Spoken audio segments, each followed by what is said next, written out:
ఉన్నారు? Welcome to Soumya vlogs. నేను చాలా బాగున్నాను. మా ఇంట్లో వరలక్ష్మి వ్రతం చేశాను. సో, ఎలా చేసుకున్నాము అనేది వీడియోలో చూపిస్తాను. ఆల్రెడీ దానికంటే ముందు అమ్మవారి విగ్రహం ఎలా రెడీ చేసుకోవాలి, నెక్లెస్, బ్యాంగిల్స్ మాల ఎలా చేయాలో ఒక వీడియో అప్లోడ్ చేశాను. అది కూడా చూడండి. అండ్ నేను వరలక్ష్మి వ్రతం కోసం కట్టుకుంది ఈ శారీ. ఇది నా బరాత్ శారీ అనమాట. బ్లూ విత్ రెడ్ చాలా బాగుంటుంది కట్టుకుంటే మాత్రమే. అండ్ దానిపైన బ్లౌజ్ ఇది బ్లౌజ్. వరలక్ష్మి వ్రతం చేసాము, చాలా మంచి అనిపించింది. మ్యారేజ్ అయిన వాళ్ళందరూ వరలక్ష్మి వ్రతం చేసుకుంటున్నారు. శ్రావణ మాసంలో ఈ వ్రతం చేయడం చాలా మంచిదంట. అందుకే నేను నా మ్యారేజ్ అయినాకనే మా అత్తమ్మ వాళ్ళ సైడ్ చేస్తారు, నేను కూడా చేస్తున్నాను. మా ఇంటి మహాలక్ష్మి ఇలా అనిపించింది అనమాట. సో నేను శారీ డ్రాపింగ్ చేసేటప్పుడు వీడియో తీయలేను, ఫాస్ట్గా నాకు టైం లేకుండా, అందుకే ఇలా శారీ డ్రాపింగ్ చేశాను. మొత్తం కంప్లీట్ అయ్యాక అమ్మవారు మాత్రం చాలా మంచి అనిపించింది. ఆ బ్యాంగిల్స్ మాల, ఆ వడ్డానం అవంతా శారీ ర్యాపింగ్ చేశాక చాలా మంచి అనిపించింది. ఇంకా మేము పూజ స్టార్ట్ చేసాము. అమ్మవారికి నైవేద్యం కోసం మేము పులిహోర, పెరగన్నము, స్వీట్, వడ, ఇంకా నైటే నానబెట్టుకున్న శనగలు పెట్టుకున్నాం అన్నమాట. ఇంకా ఇంటికి వచ్చిన వాళ్ళ కోసం వాయనం కోసము అరటిపండ్లు, తమలపాకు, వోడ్కా, ఖర్జూర, పసుపు కొమ్మ, పసుపు, కుంకుమ ఇచ్చాము. ఇంకా అభిషేకం కోసం పాలు, పెరుగు, నెయ్యి, తేనె, షుగర్ అన్నీ రెడీ చేసి పెట్టుకున్నాము.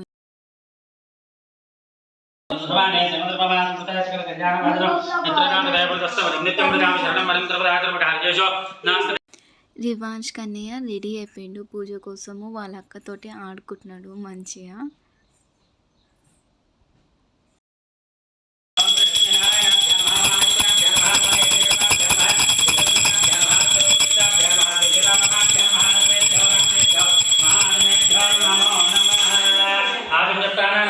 అందరూ కళ్ళ నిలబడుకోండి. నేత్రాంగం కృప కేశవాయ స్వాహ, నారాయణాయ స్వాహ, మాధవాయ స్వాహ, గోవిందాయ నమః, విష్ణువే నమః, మధుసూదనాయ నమః, త్రివిక్రమాయ నమః, మానాయ నమః, శ్రీధరాయ నమః. మధ్యలో పెట్టుకుంటాం. శ్రీధరాయ నమః, ఋషికేశాయ నమః, పద్మనాభాయ నమః, దామోదరాయ నమః. అమ్మా నువ్వు ఇట్లా కూర్చోమ్మా. దామోదరాయ నమః, శంకరచనాయ నమః, వాసుదేవాయ నమః, ప్రద్యుమ్నాయ నమః, మనిరుద్ధాయ నమః, పురుషోత్తమాయ నమః, మధోక్షజాయ నమః, శ్రీకృష్ణ పరబ్రహ్మణే నమో నమః. అక్షంత చేతిలో పట్టుకోండి. ఓం శుభాంతిదేయ విద్యోద్భయోమంగళే మహోపాయ త్రిపురజ్ఞాన గురుదేవే భూతవర్షావతాండే నిరోహదక్షిణ దిగ్భాగే నమస్తే దేవతా బ్రాహ్మణాయ హరి గురుదేవతన ధర్మృతమాన వ్యవహారిక శాస్త్రమాన ప్రభావి శిష్ట సంవత్సరాన మధ్యస్థ శ్రీ విశ్వావతనామ సంవత్సరే దక్షిణాయనే వర్ష ఋతౌ శ్రావణ మాసే శుక్లపక్షే అద్యాదితో చతుర్దశ్యాం శుభవాసరే నక్షత్రే శుభయోగే విగ్రహణాయ విషయ జ్యోతిష్టాయాం శుభతిథౌ అస్య శ్రీమాన్ श्रीमतः लौकलगोत्रोद्भवस्य गोपालनामदेस्य धर्मपत्नीस्वरूपाणां कुमारस्य गन्धर्वदेवं वर्ष महेन्द्रनामदेस्य अनुषानाम्नीं श्रीवत्सानामदेस्य श्यामनामदेस्य विहारनामदेस्य पवननामदेस्य मीनानाम्नीं साम्यनाम्नीं देवांशनामदेस्य दिनेशनामदेस्य साम्यानाम्नीं रिवांशनामदेस्य सह क्षेम स्थैर्य पुरुषार्थ सिद्ध्यर्थम वर्षे वर्षे प्रयुक्त श्री वरलक्ष्मी अंदर తీసుకో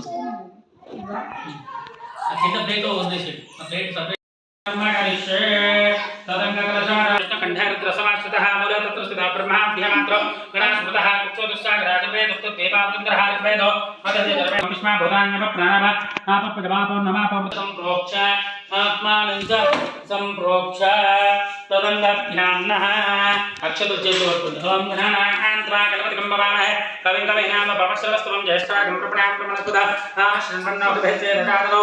అక్కడ గణపతి అక్షతలు నమస్కారం చేయండి. గణపతి సహిత గౌరీ దేవతాభ్యః ధ్యాయామి, ధ్యానం సమర్పయామి, ఆమి హస్తయోః అర్ఘ్యం సమర్పయామి, ఓకే ఆచమనీయం సమర్పయామి. ఇప్పుడు ఆకుతో నీళ్లు చల్లాలి. పసుపు కుంకుమ అక్షతలు పూల కుడుకులు వేయండి. ఓం మహిళ భోగేశ్ ప్రజేతి బాహుజాగా హేతుం ప్రపాదమానః తస్మాజ్ఞాన విద్వాన్ ప్రమాణకమేగం సంపరిపాత విశ్వతః హరిద్రాచూర్ణం కుంకుమలేపనం సమర్పయామి. తద పుష్పైః పూజయామి. పూలు పెట్టండి అక్కడ. ఓం సుముఖాయ నమః, ఓం జయగదంతాయ నమః, ఓం కపిలాయ బాలచంద్రాయ నమః, మహాగణాధిపతయే నమః. ధూపం స్వస్తిర్భవేత్తిరః నాగ్రే కృష్ణదేవానాం ధూపోయం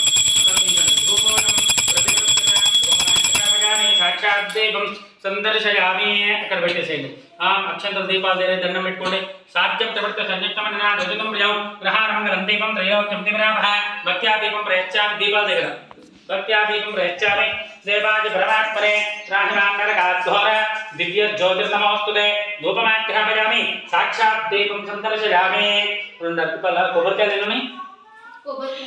ఎన్నున్నాయి? 2 ఆకులు ఉన్నాయి.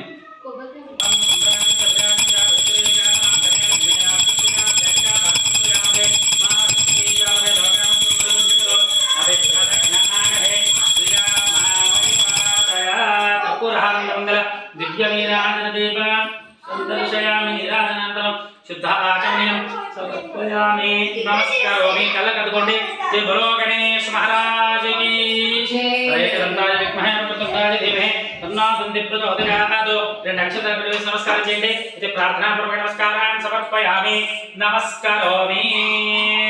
విగ్రహం పైన వేసి నమస్కారం చేయండి. ఇది ప్రార్థనాపూర్వక నమస్కారాన్ని సమర్పయామి. మళ్ళీ అక్షరాలు చేతులు పట్టుకోండి. మీరు గౌరీ విభాగ సలిరాంత సత్యగంధే నమామహయామి. కలశస్య కలశస్య గౌరీ రస్మాత చక్ర ప్రాణభనామ దైవమాన ఉపపజతే స్థిరో భవ. అక్షతలేసి నమస్కారం చేయండి. అమ్మవారి పైన కూడా వేయండి. స్థిరో భవ వరదో భవ సుముఖో భవ సుప్రసన్నో భవ స్థిరాసనం కురో. మళ్ళీ ఒక పువ్వు చేతిలో పట్టుకోండి. అందరూ చెప్పండి. శుద్ధలక్ష్మి మోక్షలక్ష్మి జయలక్ష్మి సరస్వతి శ్రీలక్ష్మి నమస్కారోమి. ధ్యాయామి. ధ్యానం సమర్పయామి. 5 సార్లు నీరు కూర్చోండి. పడగా ఆవాహయామి. ఆసనం సమర్పయామి. పాదయో ప్లేట్ల అభిషేకం ప్లేట్ల పాదయో ఇక్కడ పాదయో సమర్పయామి. ముఖే ఆచమనీయం సమర్పయామి. ఉపచారిక స్నానం అభిషేకం చేయాలి.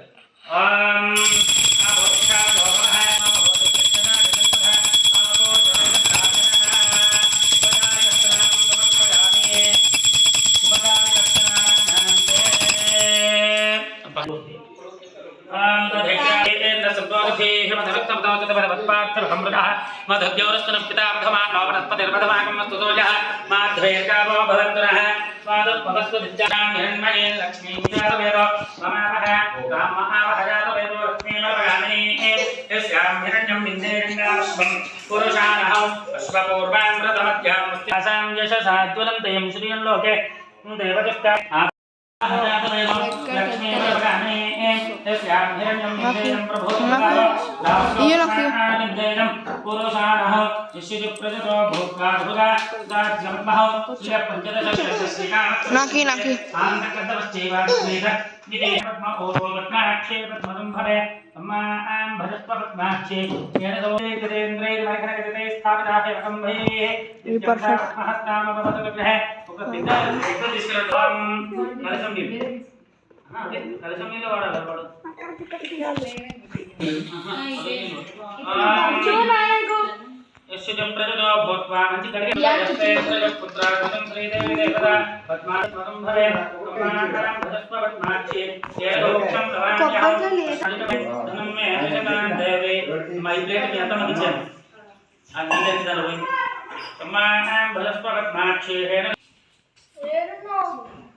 ఆ దారాలు కట్టిన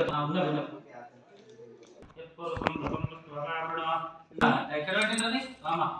ఇదే కదా సూత మహర్షి దగ్గర. అయితే ఈ సూత మహర్షి దగ్గరికి వెళ్ళి ఈ మునులందరూ కూడా ఒక రోజు వెళ్ళి అడిగారట, అయ్యా సూత మహర్షి మళ్ళీ ఏదైనా సరే ఏ వ్రతం చేసినా కూడా భార్య భర్తతో కూడుకొని చేసుకోవాలి. ఏ వ్రతం చేసినా కూడా ఏ కర్మ చేసినా కూడా అంటే ఏ పెళ్లి చేసినా ఏం చేసినా కూడా పక్కకు భర్త ఉండాలి.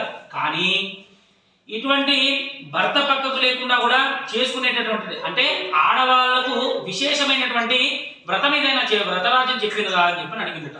అప్పుడు ఆ యొక్క సూత మహాముని అంటున్నాడట, ఓ మునులారా ఇదే విషయాన్ని ఒకానొక సమయం లోపల పార్వతీదేవి శివుణ్ణి అడిగింది.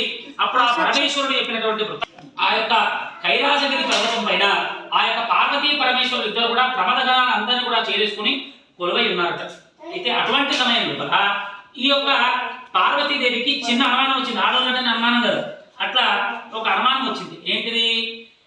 అయ్యా పరమేశ్వర, మళ్ళీ ఏ వ్రతం చేసినా కూడా భర్తను ధిక్కరించి ఆడది ఏ వ్రతం చేసుకోవడానికి లేదు, అంటే అధికారం లేదు.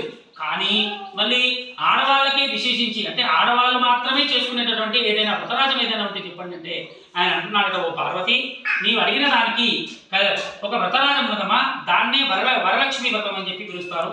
ఆ యొక్క వ్రతము తన స్త్రీ తన సౌమంగళ్యాన్ని అభివృద్ధి చెందించుకోవడానికి, అలాగే సౌభాగ్యత్వాన్ని కాపాడుకోవడానికి, అన్ని దరిద్రాల నుంచి కూడా బయటపడడానికి ఒకే ఒక వ్రతం ఉన్నది. ఆడవాళ్లకు విశేషించి చేయాల్సినటువంటి వ్రతము వరలక్ష్మి వ్రతము. ఆ యొక్క వరలక్ష్మి వ్రతాన్ని ఆచరిస్తే ఆడవాళ్ళందరికీ కూడా సకల సౌభాగ్యాలు సిద్ధిస్తాయని చెప్పి ఆ యొక్క పరమేశ్వరుడు ఆ యొక్క పార్వతీదేవికి చెప్పాడట. అప్పుడు ఆ యొక్క పార్వతీదేవి అన్నదట, అయ్యా మరి ఈ యొక్క వ్రతాన్ని ఇంతకుముందు మీరు ఇంత ఖచ్చితంగా చెప్తున్నారంటే ఈ వ్రతాన్ని ఇదివరకు ఎవరైనా చేసే ఉండాలి. మళ్ళీ అటువంటి వాళ్ళు వృత్తాంతం ఏదైనా ఉంటే చెప్పండి అంటే, కథ ఏదైనా ఉంటే చెప్పండి అంటే ఆయన అంటున్నారట, పరమేశ్వరుడు చెప్తున్నాడట, ఓ పార్వతీదేవి, పూర్వకాలం లోపల కాంచన నగరము అనేటటువంటి ఒక దేశం లోపల అక్కడ కుండినం అనేటటువంటి చిన్న పట్టణం ఉన్నదట. ఆ ఊరి లోపల పంచబద్ధి ఉన్నది అయ్యా అంటే, ఆ యొక్క పార్వతికి పొద్దున్నే లేస్తే తన పాతివ్రత్య ధర్మాన్ని, అంటే ఆడవాళ్ళకు పెళ్ళైన ఆడవాళ్ళకి దేవుడి పూజ కూడా ఎప్పుడు భర్తకు సేవ చేసిన తర్వాతే, అత్తమామలకు సేవ చేసిన తర్వాతే మిగతా దేవుడి పూజలన్నీ కూడా. అయితే అటువంటి ధర్మాన్ని ఈ యొక్క చారుమతి దేవి చక్కగా నిర్వర్తిస్తుందట. అంటే ఉదయాన్నే లేచి భర్త సేవ చేసుకుని, అత్తమామల సేవ చేసుకుని ఉండేసరికి ఆ యొక్క అమ్మవారికి ఆ యొక్క చారుమతి దేవిని అనుగ్రహిద్దామని చెప్పి ఒకరోజు సంకల్పించి ఆమె స్వప్నంలోకి వెళ్ళి, ఓ చారుమతి దేవి, నేను వరలక్ష్మి దేవిని అని చెప్పి తనను తాను పరిచయం చేసుకుందట. ఆ యొక్క వరలక్ష్మి అమ్మవారి పరిచయం చేసుకొని, నేను నీ యొక్క భక్తికి నీ యొక్క పాతివ్రత్య ధర్మానికి మెచ్చాను కాబట్టి నేను నిన్ను అనుగ్రహిద్దాం అనుకుంటున్నా. వచ్చే శ్రావణ శుక్రవారం అంటే పౌర్ణమికి ముందు వచ్చేటటువంటి శుక్రవారం రోజు నా ఈ వ్రతం చేసుకుంటే నీకు సకల సౌభాగ్యాలు సకలైశ్వర్యాలు నేను ప్రసాదిస్తా అని చెప్పేసరికి ఆ యొక్క చారుమతి దేవి తన కళ లోపలనే అమ్మవారికి అర్ఘ్యపాద్యాదులు ఇచ్చేసి ఆమెకు పూజించిందట. అప్పుడు ఆ యొక్క వ్రతం విషయాన్ని తన అత్తామామలకు చెప్పిందట. అత్తామామలకు చెప్పంగానే ఆ భర్త కూడా చెప్పేసరికి చక్కగా అమ్మ నువ్వు వ్రతం చేసుకో అని చెప్పి వాళ్ళు కూడా చేసేసరికి పొద్దున్నే లేచిందట. లేచి ఇది ఎంత మంచిదంటే ఈ వ్రతాన్ని నేను ఒక్కడిని చేసుకోవాలనుకోలేదు, చుట్టుపక్కల ఆడవాళ్ళందరికీ కూడా చెప్పిందట. ఈ విషయం కల వచ్చిన విషయం, స్వప్నం వచ్చిన విషయం అందరికీ చెప్తే నేను ఈ యొక్క వ్రతాన్ని నేను ఒక్కడిని కాదు, అమ్మవారి యొక్క అనుగ్రహము మీరందరూ కూడా పొందాలి అని చెప్పి అందరినీ కూడా తీసుకుని శ్రావణ శుక్రవారం అంటే పౌర్ణమికి ముందు వచ్చేటటువంటి శుక్రవారం కోసం అందరూ కూడా ఎదురు చూడసాగిరట. అందరూ కూడా చారుమతి ఇంటికి చేరుకున్నారట. శ్రావణ శుక్రవారం రానే వచ్చింది. మంచి ఇల్లంతా కూడా తోరణాలతో అలంకరించారట. ఈ ఈశాన్య భాగం లోపల ఒక వస్త్రాన్ని ఏర్పరిచి ఒక కలశాన్ని ఏర్పరచుకున్నారట. యథాశక్తిగా ఉన్న దాంట్లో ఆ యొక్క కలశాన్ని ఏర్పరచుకొని అమ్మవారికి వాయనదానం ఇచ్చారట. అలాగే అపూపాలు అంటే పిండి వంటలు చేసి అమ్మవారికి నైవేద్యంగా పెట్టి ఒక ప్రదక్షిణం చేశారట. అలా ఒక ప్రదక్షిణం చేసేసరికి వాళ్ళ కాలం అయితే శుద్ధం జరిగిందని చెప్పి చూసేసరికి ఎటువంటి ఆభరణాలు ఉండాలో అటువంటి ఆభరణాలన్నీ కూడా ఆ యొక్క ఆడవాళ్ళందరికీ కూడా వచ్చాయట. అలా మూడో ప్రదక్షిణ చేయగానే ఆ ఇల్లంతా కూడా బంగారు ప్రాకారాలతో నిండిపోయిందట. ఇదంతా చూసి ఆహా, నిజంగా వరమహాలక్ష్మి వ్రతం ప్రభావంతో ఆ చారుమతి దేవి సుఖ సంతోషాలతో ఉండాలని చెప్పి ఆ వచ్చిన ఆడవాళ్ళందరూ కూడా ఆ చారుమతి దేవిని ఆశీర్వదించారట. అలాగే వాళ్ళు ఎవరైతే ఆడవాళ్ళు వచ్చారో వాళ్ళు కేవలం కాలినడకన వచ్చిన వాళ్ళందరూ కూడా వాళ్ళ ఇంటి నుంచి బంగారు రథాలు వచ్చి ఈ ఆడవాళ్ళని తీసుకువెళ్ళి తన ఇంటికి చేరుకున్నారట. ఆ విధంగా ఆ యొక్క చారుమతీదేవి వరలక్ష్మి వ్రతాన్ని ఆచరించి ఆ యొక్క వరలక్ష్మి వ్రతం యొక్క సంపూర్ణ అనుగ్రహాన్ని పొందింది. కాబట్టి కలియుగం లోపల ఎవరైతే ఈ యొక్క వ్రతాన్ని ఆచరిస్తారో ఎప్పటికి కూడా ఈ వ్రతాన్ని ఆచరించుకున్న ఆడవాళ్ళందరికీ కూడా సకల సర్వ మాంగళ్యాలు సౌభాగ్యాలు అన్ని కూడా అమ్మవారి అనుగ్రహంతో యథాశక్తిగా ఉంటాయని చెప్పి ఆ యొక్క సూత మహర్షి మిగతా మనకి చెప్పాడట. ఇది స్కాందో ప్రాణేరేవాకాండే శ్రీ వరలక్ష్మీ వ్రత కథాగా శ్రీ భగవతి చరణారవిందార్పణమస్తు. అక్కడ వేసి నమస్కారం చేసుకోండి. జై బోలో జగదంబా భవానీ మాతాకి కొంచెం ఒకసారి చిన్న మండలం ఇక్కడ నీళ్ళు కోసం చిన్నగా పెద్దగా చేస్తాను.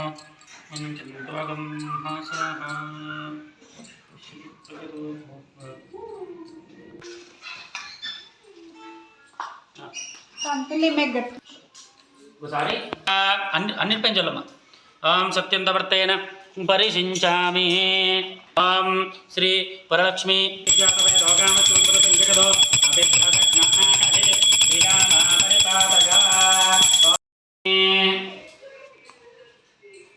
కలగదుకోండి. ఓం నారాయణాయ విద్మహే వాసుదేవాయ ధీమహి తన్నో విష్ణుః ప్రచోదయాత్. గోదాయి ధనదాయి మహాధనే ధనం మే అతిశతాం దేవి సర్వకామార్థసిద్ధయే పుత్రపౌత్ర ధనం ధాన్యం అస్తిశ్వాజాదిగోరథం ప్రజానాం. సో ఇది మా ఇంటి వరలక్ష్మి వ్రతము పూజ కంప్లీట్ అయిపోయింది. అమ్మవారిని మంచి అలంకరించి నిదానంగా మంచి పూజ చేసుకుంటే చాలా మంచి అనిపిస్తుంది.